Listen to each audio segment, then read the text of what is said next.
అరే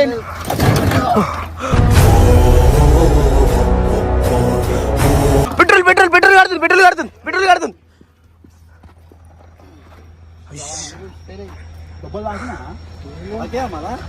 ఇగో ఇది నువ్వు స్టీరింగ్ ఎందుకు ఊపినావురా పిచ్చోన్వా? అది గట్టిగా ఉంది కాబట్టి సరిపోయింది.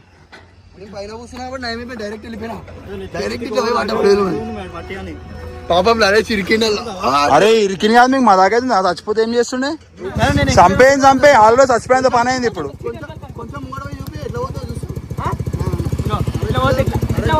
అరే బాబు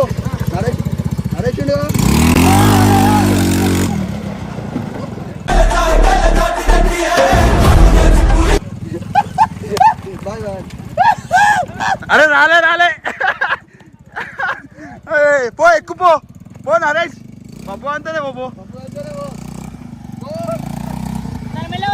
వద్దురా బాయ్ నీ మెల్లగా అమ్మ నేను వీడియో ఆఫ్ చేసే. మన బెనర్ బాయ్ సన్నీ బబ్బు నరేష్ చిన్న కార్ వేసుకుని రైడ్ కి బయలుదేరారు. డ్రైవింగ్ సీట్ లో కూర్చున్నాడు బెనర్, అతని పక్కన బబ్బు కూర్చున్నాడు. వెనక సీట్ లో సన్నీ నరేష్ ఉన్నారు. కార్ లో ఉన్నారంటేనే వీళ్ళకి అల్లరి రెట్టింపు అవుతుంది. నవ్వులు జోకులు గోల గందరగోళం. సరిగ్గా మంచి జోష్ లో ఉన్నప్పుడు పక్క సీట్ లో కూర్చున్న బబ్బుకి అల్లరి బుద్ధి పుట్టింది. అతను ఏం చేశాడంటే సడన్ గా బెనర్ పట్టుకున్న స్టీరింగ్ ను పట్టుకుని గట్టిగా ఒక పక్కకు తిప్పేశాడు. ఇంకేముంది ఆ చిన్న కారు ఒక్కసారిగా అదుపు తప్పి ధామ్ అని ఒక పక్కకు పడిపోయింది. లోపల ఉన్న నలుగురు ఒకరి మీద ఒకరు పడిపోయి కకావికలం అయ్యారు. అందరూ దేవుడా అంటూ లేచి కూర్చున్నారు. దెబ్బలేమి తగలేదు కానీ బెనర్ మొహం మాత్రం కోపంగా మారిపోయింది. బెనర్ పక్కనున్న బబ్బును పట్టుకుని ఏం చేస్తున్నారా, చంపేస్తావా, నీకు పిచ్చా, అంత స్పీడ్ లో స్టీరింగ్ అట్లా తిప్పితే ఏమవుతుందో తెలుసా, ఎంత ప్రమాదం తప్పైంది, నువ్వు ఆడుకున్న బొమ్మ అనుకున్నవారా దీన్ని అని అస్సలు తగ్గకుండా గట్టిగా అరిచేశాడు. వెనుక ఉన్న సన్నీ నరేష్ కూడా బబ్బుని తిట్టడం మొదలు పెట్టారు. ఇదంతా జరిగాక కారును సర్దుకొని మళ్ళీ కూర్చోబోతుంటే బబ్బుకు మళ్ళీ చిలిపి కోరిక పుట్టింది. లేదు ఈసారి నేనే నడుపుతా అని పట్టుబట్టాడు. అందరూ భయపడి ఓరి దేవుడా వద్దురా బాబు అంటుంటే గ్యారంటీ ఇస్తున్నా ఈసారి చిన్నగా నడుపుతా, ఎవరికి ఎలాంటి ఇబ్బంది కూడా జాగ్రత్తగా నడుపుతా అంటూ బతిమిలాడాడు. చివరికి వాడి మొండు పట్టుదల ముందు బెనర్ కూడా తలొంచాడు. బబ్బు డ్రైవింగ్ సీట్ లో కూర్చున్నాడు. బబ్బు నిజంగా ఈసారి చాలా మెల్లగా జాగ్రత్తగా నడపడం మొదలు పెట్టాడు. కానీ ముందు జరిగిన సంఘటన గుర్తుందిగా. మిగతా ముగ్గురు బెనర్